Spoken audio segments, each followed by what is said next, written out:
کے بعد تجھے گھٹنا نہیں ہے۔ دنیا نے دیکھا حضرت عمر کا اشارہ ہوا، جیسے ہی حضرت عمر کا خط نہر نیل میں ڈالا گیا، آج تک نہر نیل کا پانی اسی سطح پر بہتا نظر آ رہا ہے۔ سبحان اللہ۔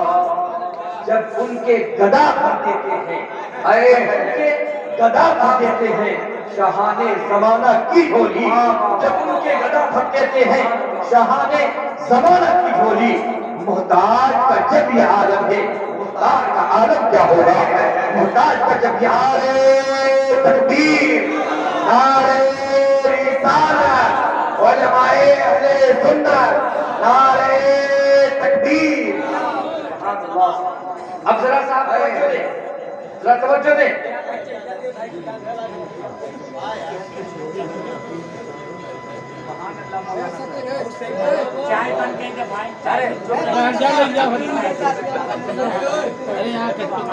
بھائی چائے والے حضرات،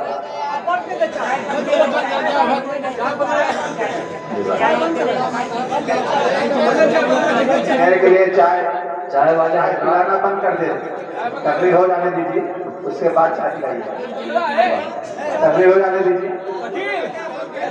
لوگ اپنا پروگرام اپنے خراب کرتے ہیں۔ اور چائے مانگ رہا ہے آپ سے، ابھی آپ نے لے کے چلے گئے میرے بھائی، 10-15 منٹ اور سمجھے، اس کے بعد پھر آپ ایک بڑی باتیں حضرت بتا رہے ہیں آپ کو۔ چائے جب چائے کرنا وقت ضائع کر رہے ہیں، چھوڑو چائے چھوڑو، لے جاؤ۔ رسول پاک کی عشق کی گرمی اگر نہیں ہے تو چائے پینا بھی بیکار ہے۔ میں رسول پاک کی زندگی کے بہترین واقعات آپ کو سنا کر گرمانا چاہ رہا ہوں، اور آپ کو چائے گرما رہے ہیں۔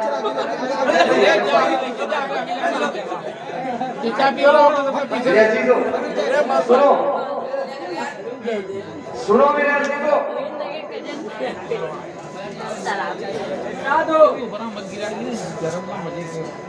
پورا مرتبہ دودھ پر درود پاک پڑھ دیں، اللہم صلی علی سیدنا و شفیعنا و حبیبنا و بارک وسلم، صلاۃ و سلام علیک یا رسول اللہ صلی اللہ علیہ وسلم۔ میرے آقا کی بارگاہ میں جو بھی گیا وہ خالی نہیں آیا، جو بھی گیا خالی نہیں آیا۔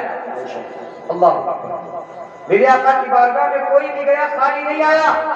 ایک عورت آئی ہے، اس نے عرض کیا حضور میں نے آپ کے لیے ایک بردہ، ایک چادر تیار کیا ہے، حضور اس کو آپ قبول فرما لیں۔ توجہ دیں، ایک چادر تیار کی حضور اس کو آپ قبول فرما لیں۔ میرے آقا نے اس کو منع نہیں فرمایا کہ تو بوڑھی ہے، تو غریب ہے، تیری چادر کیوں لے لوں، نہیں، منع نہیں فرمایا، بلکہ میرے آقا نے اس کی چادر مبارک لے لی، زیبتن فرما لیا۔ اور ابھی آقا اسی مجلس مبارک میں بیٹھے ہوئے ہیں، ایک صحابی ہے، عرض کرتے ہیں یا رسول اللہ یہ چادر آپ کے اوپر بڑی جچ رہی ہے، بڑی بھلی معلوم ہو رہی ہے، اگر یہ چادر مجھے مل جائے تو میری زندگی کی معراج ہو جائے۔ توجہ ہے، توجہ ہے، توجہ ہے، سب لوگ ہاتھ اٹھائیں، توجہ ہے۔ اگر آپ کو نبی کی چادر مل جائے تو آپ اپنے آپ کو سب سے بڑا سلطان سمجھیں گے کہ نہیں؟ بے شک، بے شک۔ صحابی رسول نے کہا میں یہ چادر چاہتا ہوں، میرے آقا نے ان کو بھی منع نہیں فرمایا، کمرے کے اندر تشریف لے گئے، دوسری چادر میرے آقا نے زیبتن فرمائی، اس چادر کو اٹھا کر صحابی کو دے دیا، صحابی اس چادر کو لے لیے۔ دوسرے صحابہ کرام نے کہا آپ نے اچھا نہیں کیا، نبی پاک کے اوپر یہ چادر کتنی جم رہی تھی، کتنی جچ رہی تھی، آپ نے یہ چادر لے لیا، اچھا نہیں کیا۔ ان صحابی نے کہا اے میرے صحابہ دوستو، آپ صرف اور صرف یہ دیکھ رہے ہو کہ میں نے چادر لیا ہے، لیکن آپ وہاں تک نہیں سوچ رہے ہو جہاں تک میں پہنچ رہا ہوں۔ صحابی نے کہا میں بتانا چاہتا ہوں کہ آخر یہ چادر میں نے کیوں لیا ہے، آخر یہ چادر میں نے آقا سے کیوں مانگا ہے۔ صحابہ نے کہا بتاؤ تو صحیح آخر کیوں مانگا ہے۔ صحابی عرض کرتے ہیں ایک مرتبہ میں نے دیکھا تھا میرے اور آپ کے آقا ایک صحابی کے گھر پر تشریف لے گئے تھے کھانا تناول کروانے کے لیے، دعوت تھی میرے آقا کی، کھانے کے لیے تشریف لے گئے میرے آقا، اور میرے آقا نے اسی دسترخوان پر جہاں پر کھانا کھایا اپنے ہاتھ مبارک کو، دستے مبارک کو اسی دسترخوان میں پوچھ دیا، اسی دسترخوان سے صاف کر دیا۔ میں نے یہ دیکھا ہے کہ جب بھی ان صحابی کو اس دسترخوان کو صاف کرنا ہوتا ہے تو پانی سے دھلتے نہیں ہیں، جلتی ہوئی تندور کے اندر اس دسترخوان کو ڈال دیتے ہیں، نکال لیا کرتے ہیں۔ چادر جلتی نہیں ہے، چادر صاف ہو کر نکل جایا کرتی ہے۔ صحابی کرتے ہیں، سنو، رسول پاک کے قدم سے، رسول پاک کے ہاتھ سے، رسول پاک کے بدن سے جو چیز بس ہو جائے اس کو دنیا کی آگ نہیں جلاتی ہے، اس کو دنیا کی آگ نہیں جلاتی ہے۔ اے لوگوں سنو، جہاں تک تمہاری نگاہ نہیں گئی تھی میری نگاہ وہاں تک پہنچ گئی تھی۔ جب رسول پاک کسی دسترخوان پہ اپنا ہاتھ صاف کروا دے تو اس دسترخوان کو دنیا کی آگ نہیں جلاتی۔ اے لوگوں، یہ چادر جو میں نے لی ہے اس کو عام طور سے پہننے اوڑھنے کے لیے نہیں لی ہے۔ میں جب مرنے لگوں گا تو اپنے گھر کے لوگوں کو یہ وصیت کر دوں گا کہ اے لوگوں، جب مجھے کفن دینا تو سارا کپڑا جو بھی دینا دینا، لیکن رسول پاک کی یہ چادر میرے کفن میں رکھ دینا۔ میرا عقیدہ بولتا ہے، میرا وجدان بولتا ہے کہ جس نبی کے قدموں سے، جس نبی کے ہاتھوں سے کوئی کپڑا بس ہو جائے اس کو دنیا کی آگ نہیں جلاتی ہے۔ تو اگر یہ کپڑا، یہ چادر میرے نبی کے قدموں اور ہاتھوں سے مس ہو جائے تو جو اس چادر کو اوڑھ کر اپنی قبر میں جائے گا، قبر میں بھی سکون پائے گا، حشر میں بھی سکون پائے گا۔ اور اللہ نے فضل فرمایا تو اسی چادر کی بنیاد پر رب تبارک و تعالیٰ اپنے محبوب کی شفاعت کبریٰ سے ہمیں سرفراز۔ نعرے تکبیر، نعرے رسالت، اختیارات مصطفیٰ، شان مصطفیٰ، مسلک اعلیٰ حضرت، فیضان اعلیٰ حضرت، علماء اہل سنت، عقیدہ اہل سنت، نعرے تکبیر، نعرے رسالت۔ واہ واہ واہ۔ اسی وجہ سے میں بارہا کہتا ہوں کہ ہم کو اور آپ کو جو بھی شان ملی ہے، جو بھی شان ملی ہے، الحمدللہ اللہ کا فضل، ہم شان والے ہیں۔ ہم قطعی یہ نہیں کہتے کہ ہم ذلیل ہیں، ہم سارے نہیں، ہم شان والے ہیں۔ یہ اللہ رب العزت کا فضل ہے کہ بہت سارے انبیاء کرام نے یہ عرضی لگائی کہ اے اللہ مجھے تیرے محبوب محمد عربی کی امت میں رکھ۔ کیا بات ہے، انبیاء نے عرضی لگائی، لیکن رب تبارک و تعالیٰ نے فرمایا نہیں، وہ نبی سب سے آخری ہو کر آئیں گے، وہ نبی سب سے خاتم النبیین بن کر آئیں گے، ہم تم کو پہلے بھیج دیتے ان کو آخر میں بھیجیں گے۔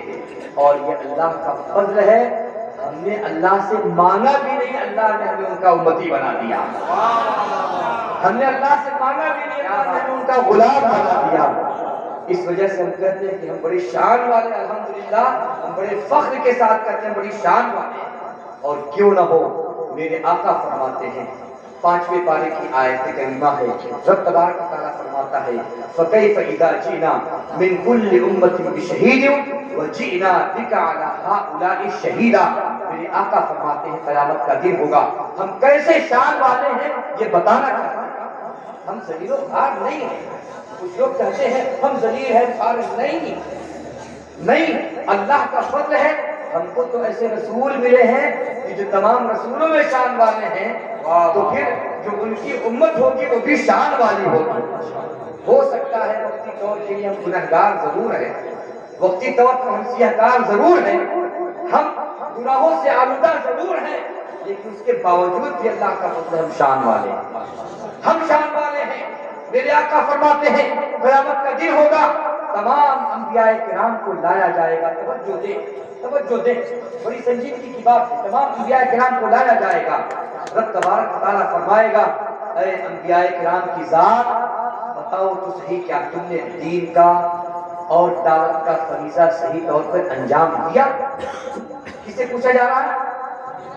انبیاء کرام سے، رسول اللہ سے پوچھا جا رہا ہے، کیا تم نے دعوت و تبلیغ کا فریضہ صحیح طور پر انجام دیا؟ میرے آقا فرماتے ہیں تمام انبیاء کرام کہیں گے ہاں اے اللہ ہم نے یہ کام انجام دیا، ہم نے یہ کام انجام دیا۔ اللہ رب العزت ارشاد فرمائے گا اے انبیاء کرام کی جماعت بتاؤ تو صحیح کیا تمہارے پاس کوئی اس معاملے میں گواہ بھی ہے؟ کوئی گواہ ہے؟ کوئی گواہ ہو تو لے آؤ کہ تم نے میری خدمت دین کو صحیح طریقے پر انجام دیا. کوئی گواہ ہے؟ اب ذرا توجہ کے ساتھ سنو اور اپنے ایمان کو تازہ کرو، اپنے ایمان کے اندر سے پسماندگی دور کرو. آپ کتنی شان والے ہیں. تمام انبیاء کرام یقین بات کیجیے جو آئیں گے ان کا جواب کیا ہوگا؟ سنو، ان کا جواب یہ ہوگا امت محمدیہ میری گواہ ہے. امت محمدیہ جناب محمد رسول اللہ صلی اللہ علیہ وسلم کی امت اس امر پر گواہ ہے کہ ہم نے دین متین کی تبلیغ کا فریضہ بخوبی انجام دیا. ہم کو اور آپ کو لایا جائے گا اور پوچھا جائے گا، ہم سے پوچھا جائے گا.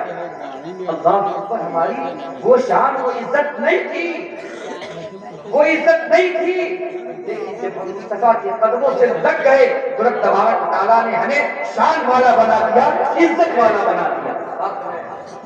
اللہ رب العزت ارشاد فرمائے گا انبیاء کرام نے تم کو اپنا گواہ بنایا ہے اے امت محمدیہ. بتاؤ کہ صحیح کیا انہوں نے اپنا کام بخوبی انجام دیا تھا؟ ہم اور آپ کہیں گے ہاں اے اللہ